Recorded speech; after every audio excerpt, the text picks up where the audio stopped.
Over the past few years, we have seen the introduction of numerous new subgenres within the automotive marketplace, conceived to satisfy the ever-evolving and increasingly complex demands of the modern consumer. Crossovers such as this have become commonplace, the staple of suburban environments up and down the country.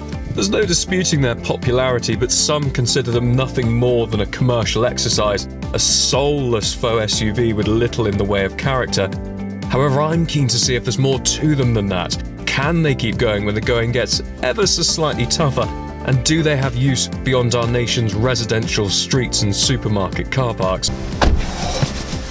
So in order to come to some sort of conclusion on the matter, I've got Nissan's latest Juke, I've got a snowy winter's day in Gloucestershire, I've got my thermal socks on, I've got the climate control set just so.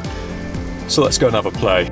The Juke is available with a range of different drivetrains. However, the car I'm driving today is the 1.6 litre petrol variant in Bose Personal Edition trim, which I'll get onto in a moment.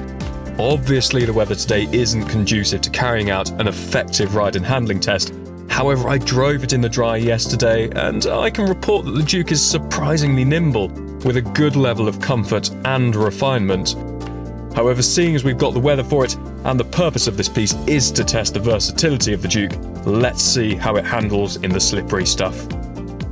A lot of people live under the misconception that you need a four-wheel drive vehicle to drive in the snow in the UK, and quite simply, that's not true. I mean, in certain instances, of course. I mean, every now and then we get a freak snowfall, and the only thing that can get through it is a big high-rise off-roader with knobbly tyres.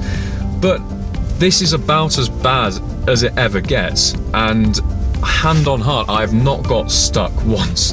I know that's probably tempting fate a little bit. The point I'm trying to make is that with a little common sense and the appropriate vehicle configuration, driving in wintry weather, within reason, needn't be anywhere near as lonesome a task as we make it out to be.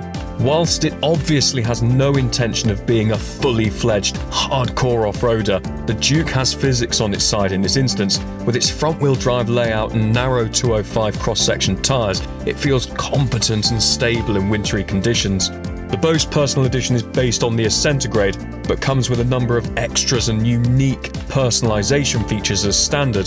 The touchscreen multimedia system is intuitive and effective, as is the digital climate control, which is certainly an essential on a day like today. The bespoke Bose sound system with innovative headrest integrated speakers provides an immersive 360-degree auditory experience. Bluetooth integration for both phone and audio comes as standard, as does the Bose Personal Edition's DAB radio, satellite navigation and reversing camera.